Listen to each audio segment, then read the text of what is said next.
ഈ കറണ്ട് പോകുമ്പോൾ എന്താ ചെയ്യുന്നത് ഇപ്പോൾ കഴിഞ്ഞ കുറേ ദിവസങ്ങളിലായിട്ട് കറണ്ട് ഇങ്ങനെ ഇടയ്ക്കിടയ്ക്ക് പോകുന്നുണ്ടായിരുന്നു. ഇൻവെർട്ടർ ഉണ്ടോ വീട്ടിൽ? മണിയാശാൻ്റെ വീട്ടിൽ ഇൻവെർട്ടർ ഉണ്ടോ? നമുക്ക് ഇൻവെർട്ടർ ഒന്നുമില്ല. ആണല്ലേ? എത്തിക്കും. പക്ഷെ എനിക്കൊന്നു അതൊരു കോൺഫിഡൻസ് അല്ലേ മണിയാശാന്? കഴിഞ്ഞ 10 വർഷമായിട്ട് ഇൻവെർട്ടർ വാങ്ങണ്ടാന്നൊരു ആത്മവിശ്വാസം ഉണ്ടായിരുന്നു അല്ലേ? മെഴുകുതിരി വാങ്ങണ്ട, ഇൻവെർട്ടർ വാങ്ങാത്ത 10 വർഷങ്ങൾ.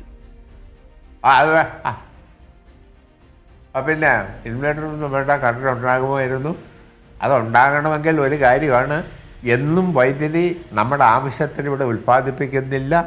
നിശ്ചിത ശതമാനം 40% കൂടുതൽ നമ്മൾ ഉൽപ്പാദിപ്പിക്കുന്നില്ല. ബാക്കി വിവിധ കരാർ വഴി വാങ്ങിയാണ് സമ്പൂർണ്ണ വൈദ്യുതീകരണം നടത്തിയത്. സമ്പൂർണ്ണ വൈദ്യുതീകരണം അല്ലെങ്കിൽ പോലും വൈദ്യുതി വാങ്ങാതെ ഇവിടെ ജനങ്ങൾക്ക് ഒഴിവാക്കാൻ കഴിയില്ല. അത് യാഥാർത്ഥ്യമാണ്.